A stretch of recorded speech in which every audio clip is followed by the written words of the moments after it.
Anyway, James is a former U.S. Marine, specializing in what I guess we euphemistically call signals intelligence, Sure. and of course, a graduate of the Korean for Signals Intelligence School.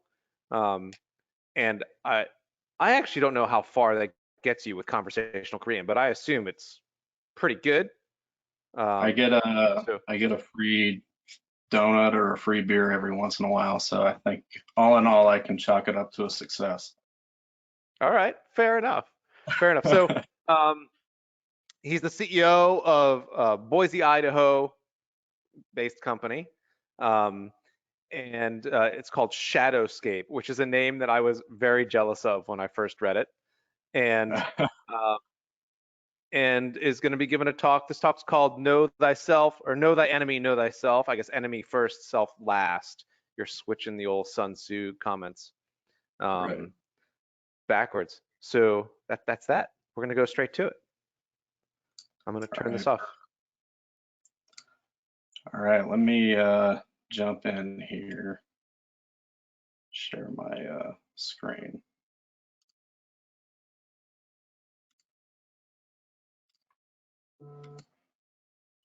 All right, can you all see that? You are good to go. Perfect. All right, well, appreciate you guys tuning into my talk today. Especially thank you to GRIMMCon for the opportunity to speak. The title of my talk today is Know Thy Enemy, Know Thyself. A little bit of a switcheroo there, as was stated, which is kind of a overview of the issues of a lot of the things that we're going to be talking about, with how security is approached today, and maybe how we can utilize what we know about the adversary to apply threat-based defensive actions. So before we kick those things off, just give you a little bit of insight into my background and why I approach things the way that I do. As was mentioned, I'm a former United States Marine Corps signals intelligence analyst and Korean cryptologic linguist. Going down that road was something that I just kind of fell into and took me down this path. Was heavily focused on digital forensics, specifically mobile forensics, and as I moved forward down that road, cell phones started to get a lot more complicated, using the intelligence processes that we were utilizing to conduct forensic investigations, things like that. Cell phones started to emulate more computers, and which kind of pushed me into network forensics and network security and things like that. But I've always been kind of an intelligence nerd to the core. So during my time, once I got out of the Marines, I was teaching NATO Special Forces in Belgium in intelligence-led operations. And one of the main components of what we were doing there was trying to essentially curb the IED threat, which had become very pervasive. And in doing so, we had started to kind of adopt all source intelligence amalgamation efforts to really try to understand the adversary on a human level. And in doing so, this experience really kind of helped lead me into the way that I approach cybersecurity. I also served as digital forensics and threat intelligence instructor to governments and military all around the world, chasing bad guys.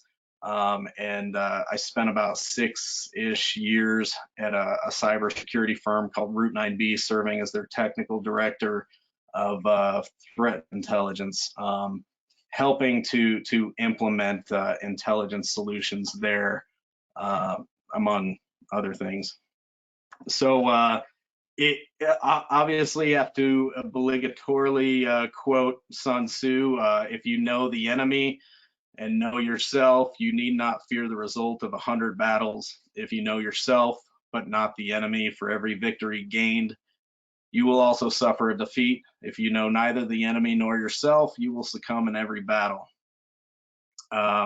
So I would be remiss if I didn't go down that road. One, for the title of of today's talk, but secondly, really when we break down what we're facing here, it really is a conflict just like any other. There are, there's an adversary that is using what they can understand about the environment to their advantage, and obviously we are trying to defend ourselves against those adversaries. So we're going to go through a little bit why it's so important to know oneself, and secondly, how we can do that on a security level, but secondly, how to apply these lessons to security analytics. So I think it's important to highlight a little bit why the industry fails, or at least shed some light on that. First of all, looking at the at the scattered array of corpses left behind, we have the recent Microsoft Exchange, SolarWinds, Garmin, Equifax. The list goes. It's every year, every month, every week, right? These organizations, they spend millions on security every year, yet still get attacked. So I think it's important to focus on these individual organizations, because what it highlights to me is that there's not a lack of money being thrown at the problem, right? SolarWinds is interesting, especially to me, because it illustrates kind of a breakdown or failure that was successful in most cases due to a supply chain incident. I guess we could chalk it up to is an update was pushed out that was able to serve as a dropper for subsequent attacks. But what it really illustrates to me is a subsequent cascading series of failures, right? Because getting into the network is obviously just the first the first foray into the network, and what they're really trying to accomplish is far more insidious as they move through our network. And so there are subsequent failures that need to be highlighted. One of the things that I think we need to focus on is a lack of threat-based analysis and assessment in cyber risks, even amongst security practitioners. And this has been a little bit of a theme in this conference so far, is assessment of cyber risk.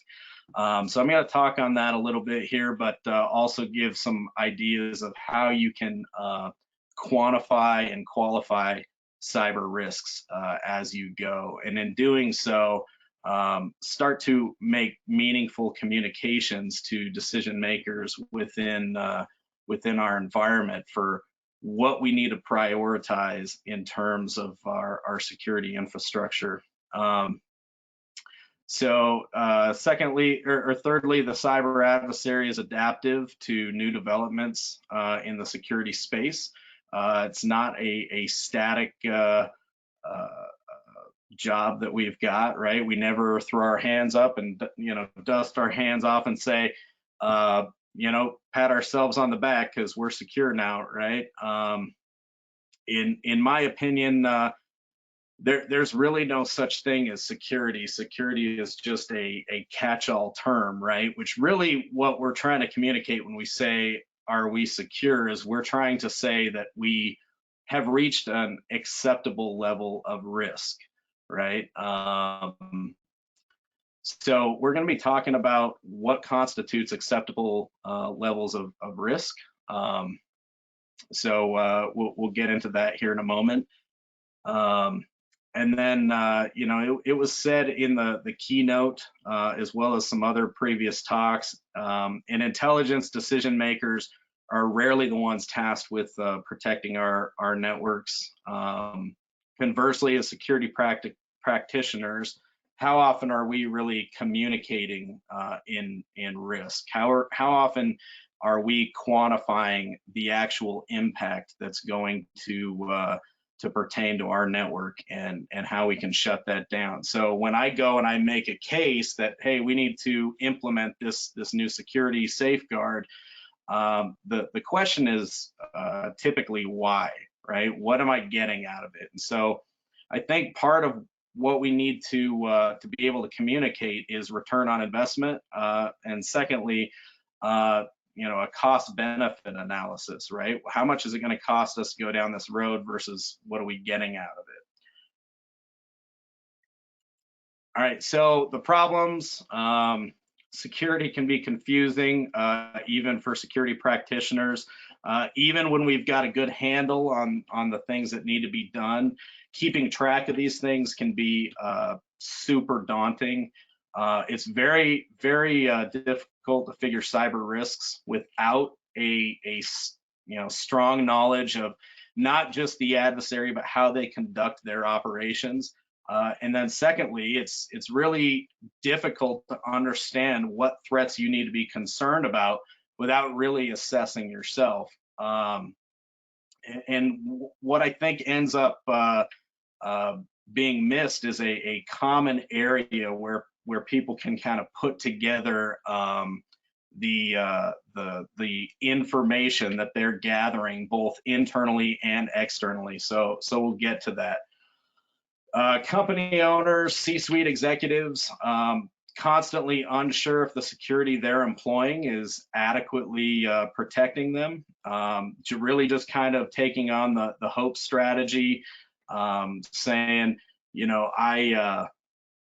I hope that the folks that I've hired are, proficient enough to make sure that we're being safe, but a lot of times it's similar that they may not know what questions to be asking, right? And similarly, it's pretty common for those that are tasked with network security to not necessarily know where the quote crown jewels are, or really assess what the impacts would be. And I think we see that pretty often. And I think we're taught these principles a lot academically, but rarely are we really putting them into practice, which is unfortunate, because I think in many cases this kind of approach should be the priority. As we move forward and we implement network security controls, a lot of gaps can be left, or maybe better put, more blind spots, right? Areas that we don't even know exist. And one of the one of the main components of intelligence is really trying to understand your unknown unknowns, turn them into things that you know about. Maybe you're not sure about the threats that they pose, but at least you know that it's an issue. So as we go forward and we gather that intelligence, I think it's important to understand the difference between what we refer to as simply threat intelligence, which is always focusing on the adversary, and sometimes can be sort of a colloquial term for data, right? That is non-contextual, versus cyber intelligence, where we're really trying to understand our internal network. We're trying to understand the external adversary, and understand what pertains to what, right? And so as we do that, we start to realize and start to root out those blind spots. We've talked a lot about communication in this conference, and I think a big part of that is the empathy theme that seems to be permeating a lot of the talks, right? Trying to understand what somebody needs to hear, right? If we're frustrated that we're not being heard as security practitioners, maybe we need to rethink how to say what we're saying, because we need to understand that a lot of the folks that are making the decisions on where to, spend security dollars and time and effort and resources are not necessarily technical, and that's not their fault. That's not necessarily their job. So, even if you're right about the issues, if you can't communicate those problems, it amounts to nothing, right? Being right is not going to get you a whole lot.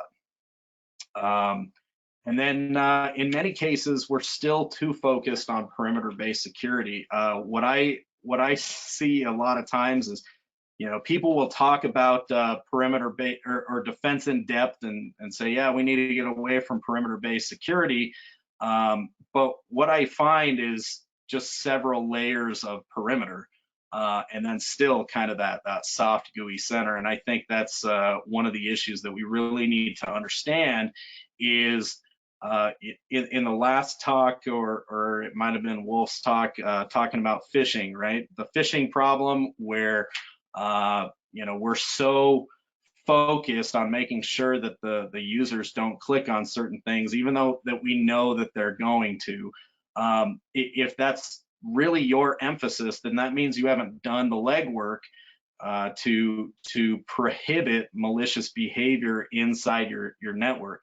That's initial access, right? That's the first foothold into your network, and similarly to the Solarwinds exploit, we're still in the same stage of attack in terms of just gaining that initial foothold. But there are a cascading series of failures, but we can change that and think about these are opportunities, right, to shut down additional attack vectors. So we need to be thinking in terms of that sort of that attack framework mindset of where we have a lot of opportunities to shut things down as long as we're approaching it from that standpoint, and we'll get to more of that here in a moment.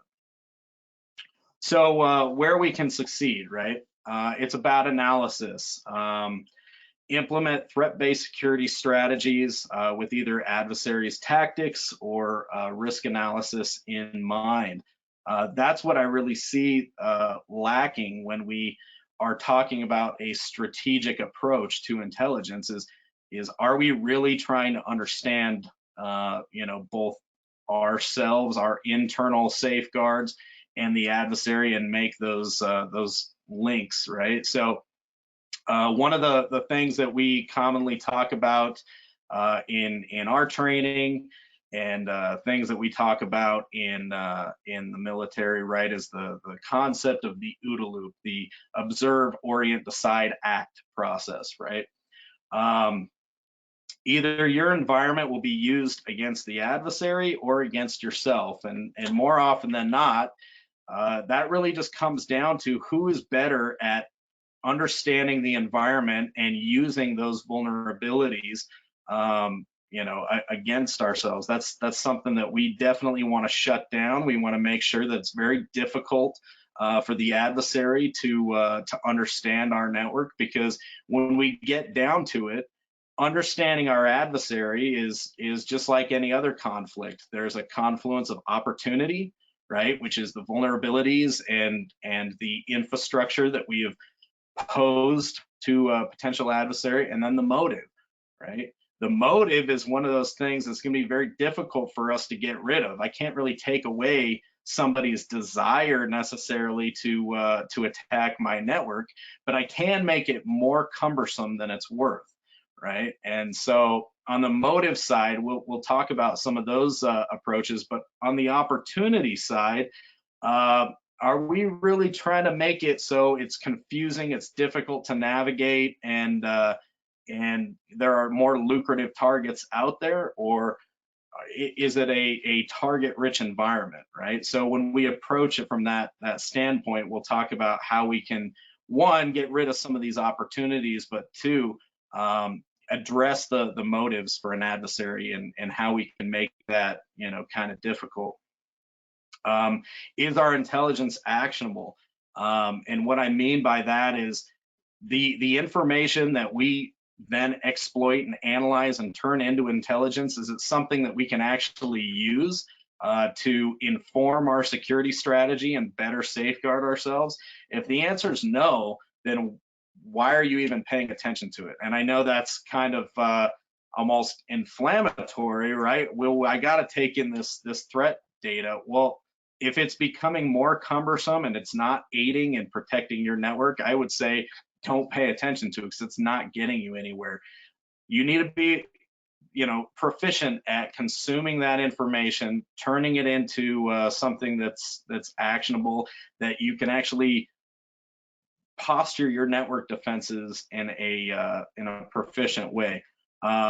When we go down this road, we can then take those blind spots, turn them into just known gaps, right? Areas, and we can start to almost predict likely avenues of approach for an adversary that can be used to our benefit in a number of ways. One, obviously, those are areas that I should be monitoring.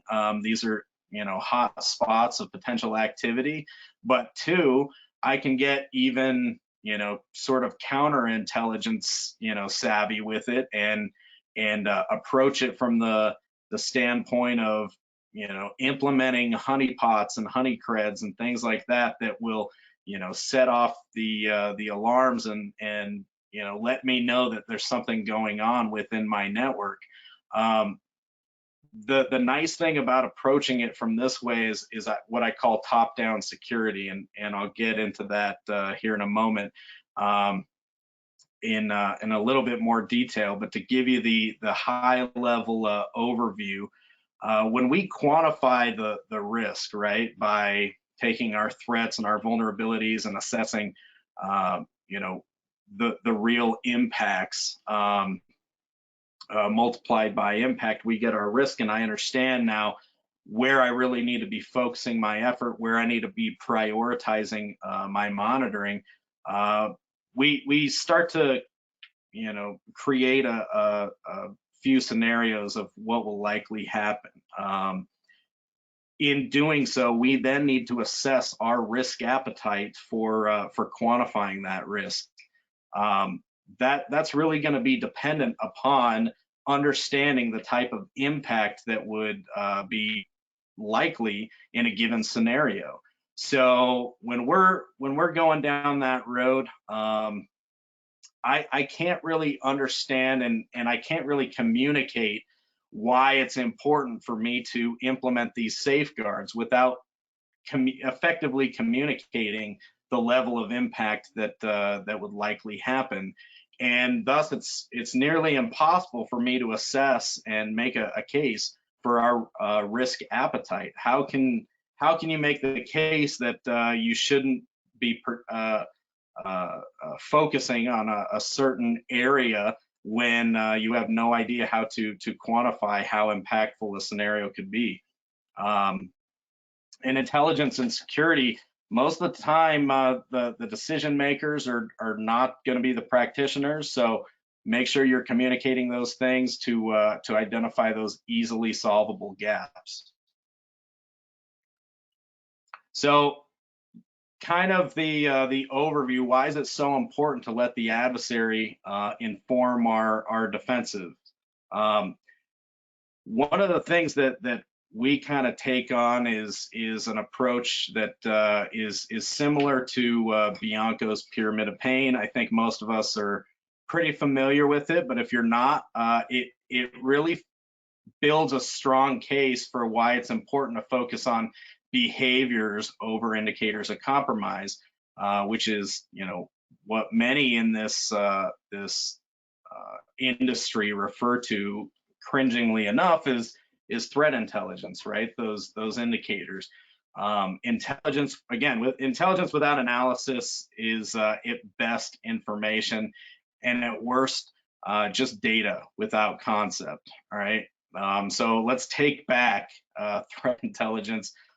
Your own threat intel that you generate is typically far more useful Not to say, you know, plugging those things into your network security appliances isn't useful, but if you suffer from alert fatigue, like I know that a lot of organizations do, then it may be doing more harm than good, right?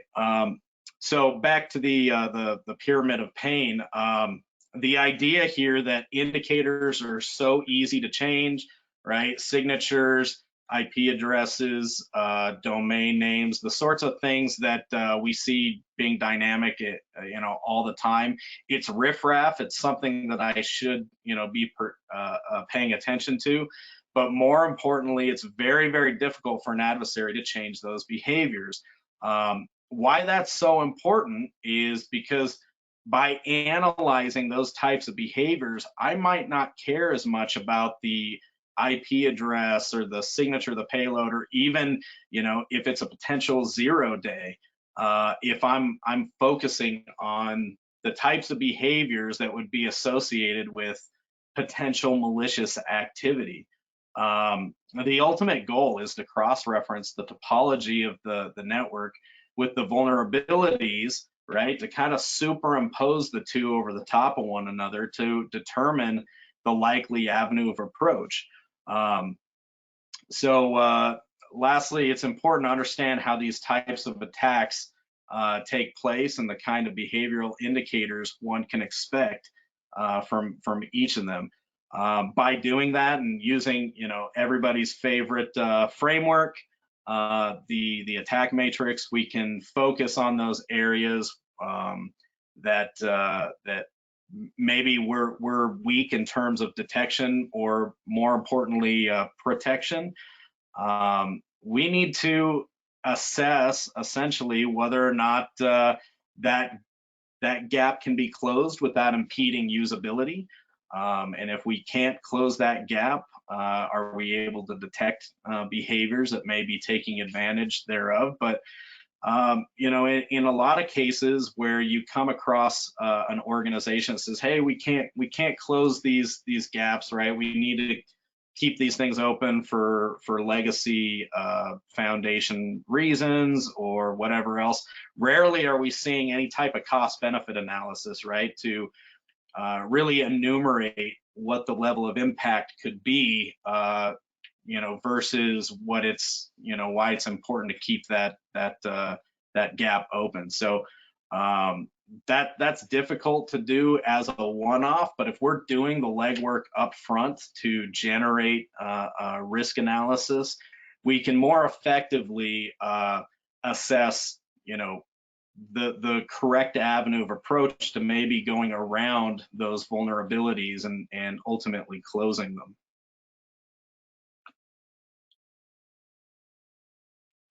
All right, so kind of lending from the pyramid of pain is taking on the approach of a top-down threat-based defense. It's very popular, right, to start with cyber hygiene and say we're going to get to security, right? But starting from the bottom up, this is a little bit, you know, maybe of a different approach. But my point being, if we're focusing on the likely attack vectors, if we're focusing on where those gaps are and then taking the efforts to remediate those gaps, necessarily you get to cyber hygiene, right? And so when we're working sort of backwards from impact, we can mitigate the most glaring and dire issues up front.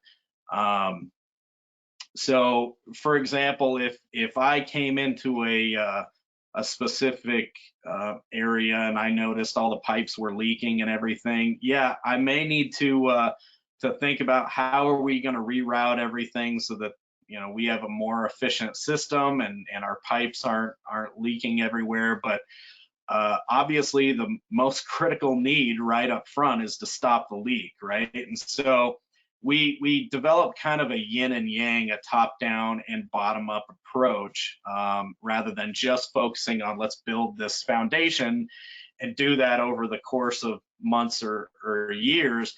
stop the leaks up front, right? And then focus on how can we better engineer things to ensure that these types of problems don't happen again. So the added benefit to this is a lot of times when we approach the academic sort of cyber hygiene approach only, is that when we are really trying to understand our network, understand our impact assessments, understand where the real threats lie, we may be building towards something that isn't necessarily uniquely patterned after how our network operates, right? But when we approach things from sort of the top down and trying to assess what the attacks would be, what the impacts would be, we can get a better idea of how to potentially engineer our network and lay out our approach towards cyber hygiene. So again, it's a process of understanding the best way forward. If you can't see how improving your cyber governance, your asset management is improving your security stature, again, why are we doing it, right? Not to say those things aren't important, they're exceptionally important, but you'll get there. And so an example there would be if I approach it from the top down, right, the attack vectors, maybe initially to understand what would the impacts be, what would a likely attack vector be, I get towards a security foundation, right, to address those gaps, which end up having overlapping foundational controls that pertain to other gaps in coverage. Addressing your security challenges through risk will lead the way to cyber hygiene. For example, if I were to assess for drive-by compromise if your browsers were sandboxed and you answered, oh yeah, that's part of our policy, that's enforced, my subsequent question might be, okay, do you know all the assets within your network? Do you know every device that's currently attached? If the answer is no, well then effectively your sandbox browser policy is not in effect in a lot of respects. So it lets the security strategists know that, oh, we have a lot more work to do. We need to do a lot more diligence, because I can't really say that that's something that's in place when I don't really have visibility over what's in my network. So you get to cyber hygiene, right? We get to those foundational levels necessarily. So again, it's not necessarily focusing on one over the other, but I think that yin-yang approach of really trying to assess what you're trying to protect is maybe a better strategy. So when we approach our risk management, we really need to understand that threat intelligence needs to play into it, right? It needs to inform what those risks are. So the nice thing is that risk management by a lot of organizations is already something that people use to assess maybe their competition. Executives maybe understand those things already. So when I'm making the case that, in terms of real dollars, impact levels, and saying, I've quantified our risk, I've put a number to it, I've qualified it, I've quantified it. These are things that we need to assess immediately. And if we do that, I can bring down our risk, this percentage wise, subsequently this many dollar wise. It becomes an easy call typically to decide whether I need to accept this risk, mitigate it, transfer it, or eliminate it. So I think this becomes a way to kind of bridge the gap as well between those that are tasked with protecting our network and those that are tasked with securing it.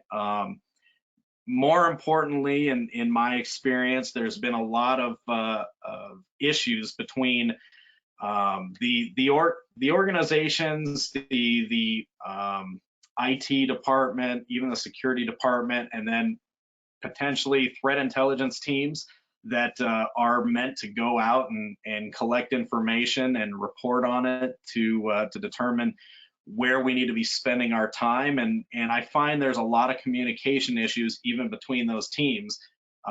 You know, the internal guys not really knowing what to ask for, or, you know, going and getting that information themselves as best they can. And then on the other side, threat intelligence teams not necessarily knowing what information to relinquish. I've seen that in a number of cases.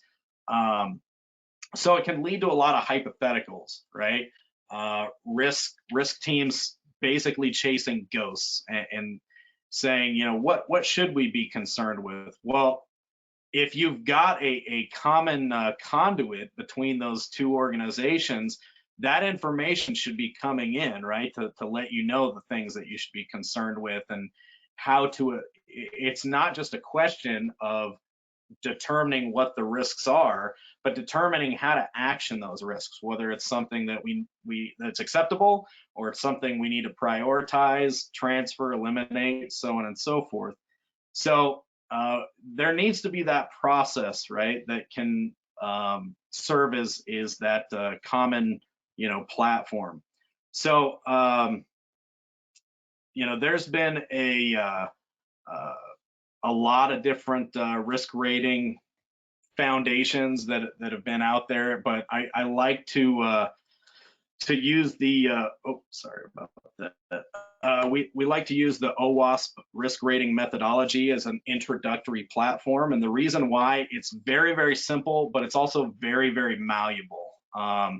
It allows people to approach their risk factors in a unique way. So it gives you kind of a foundation, something that you can use on the front end to determine the different factors that play into likelihood and impact. But when I say it's malleable, I mean you can tweak it to yourself, right? You can weight things differently as well. So by going down this route, it gives you that introductory sort of foundation, right? So it's important to understand risk, but again, when we look at something like this, you may be asking yourself, well, what am I assessing, right? I don't necessarily know what kind of event I'm supposed to go in and assess, and that can be an issue. And one of the things that I would recommend is that you utilize the attack framework to go down that road and start looking at that as a template of sorts to determine what are we at risk for all these different techniques, these tactics, and, you know, where are our crown jewels, so on and so forth. So I'll show that here in a moment. So one of the things that I put together a few years ago was to kind of illustrate that relationship between the internal teams and sort of the external threat intelligence team, and put that together in what I call the proactive cyber defense cycle. Really, on the front end, it allows for you know, risk assessments, vulnerability assessments, security scans, things like that, to identify risks and kind of plot that into a common risk profile that then serves as that common conduit for all the people in the organization to understand what things they need to be focusing on. So once that information is put in, it gives sort of the threat intelligence side of the house, even if it's not a different team, just kind of switching gears to go out and employ the intelligence cycle to determine, okay, now that we understand that these vulnerabilities exist, let's use our intelligence methods of going out and collecting the information, of exploiting it, analyzing it, and then subsequently disseminating and reporting our findings into that common risk profile to determine how pervasive the threat is. Okay, so by focusing on things like the ease of exploitation, some of the just to jump back here, you know, the threat agent factors that they talk about in the risk rating methodology, skill level, motive, opportunity, size, and again, you can change those things, but those give you an idea of what are some of the things you need to focus on, right, on the threat side. Once that goes into that common risk profile, now we're able to sort of quantify, you know, how pervasive these issues are, right? Especially if we focus on impact first and kind of work our way backwards, right? That sort of top-down assessment. In doing so, we can then evaluate our risk. This is a common place for us to discuss what our you know, potential evaluation and treatment plan is going to be. Whether or not we need to make meaningful remediations into closing some of these gaps, and what our priorities are, right? And so in the bottom corner is you know, just a dashboard we've built for one of our customers, just an example.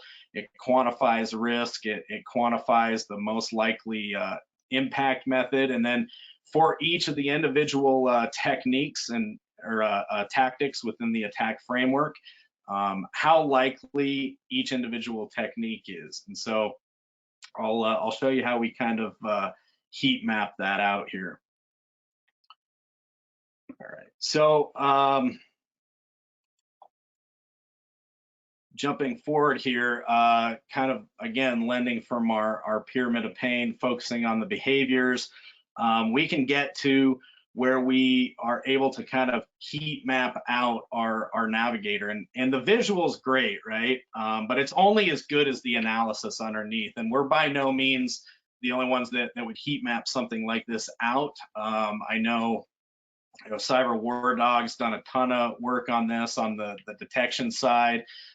There's been a lot of approaches. What I'm advocating here is, if we are using this as kind of the confluence between assessing, you know, our vulnerabilities and then assessing how pervasive an attacker is going to be, those are the areas that are going to show up in red, right? And then you can build multiple layers. So if you go to the attack navigator, and there's a link there as well, you can start to build your scoring model with color coding in this way, but you can also build additional layers. So you can focus on what are just the internal weaknesses, and then you can focus on maybe what are the external threats based on how pervasive they are, how many examples have been given in the past for those types of techniques, or you can focus on one particular adversary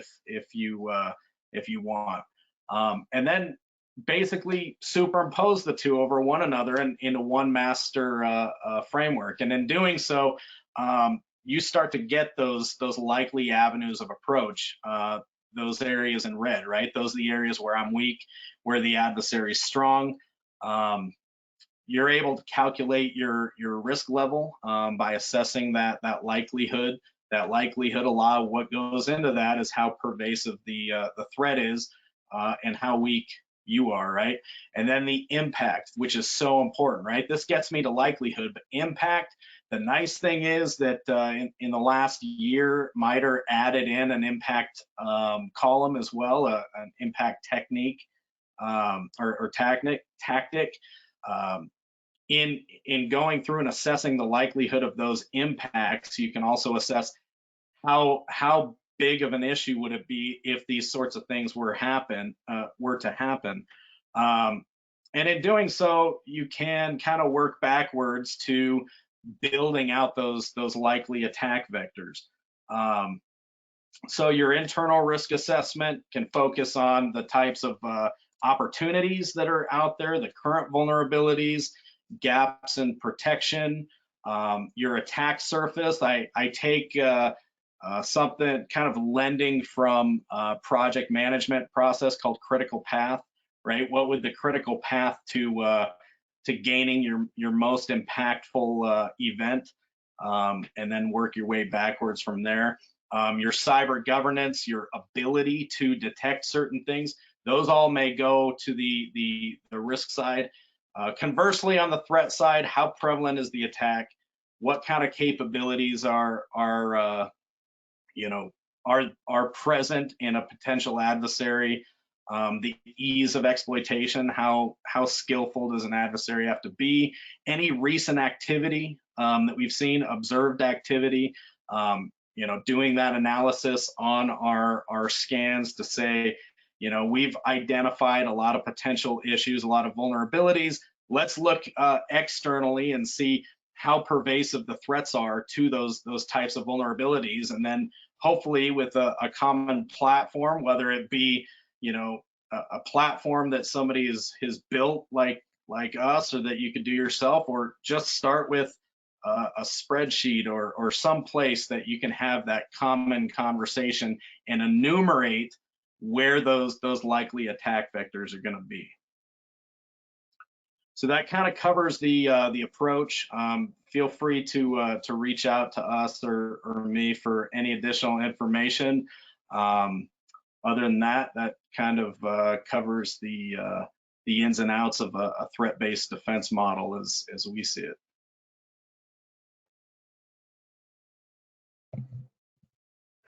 All right, James. Claps. Yeah, you're supposed to do it like this, Dave. That's the Oh, Zoom. is that how we the do it now? I will get better. I'll get little symbols is what I'll get. So, All right. cool. Sorry, go on. Oh, one thing that always strikes out at me is that in presentations that I've seen of this nature, especially with the triangle of pain, we talk about how it's harder for them to change their behaviors. But when we share information about them, I don't know that there is a format that you can share that is behavior based, unless you're thinking Sigma.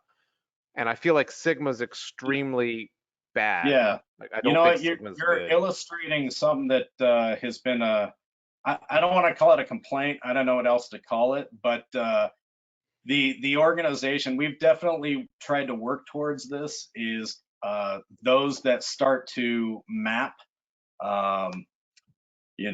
CVEs constantly to a common repository to attack techniques, I think is gonna make quite the splash, because that is kind of lacking, right? As we're still so indicator focused, and that's where we get most of our data. But is anybody mapping those things? And I think you're starting to see it a little bit more. Some of the newer threat intelligence platforms that come out, is I think they try to make that distinction between the indicator and the actual technique. But there's still a long way to go on that front for sure. Cool. All right, Bryson, I believe you have announcements. Yes, I am going to pull up my screen here. Thank you so much, James. That was great. Appreciate it. Thank you.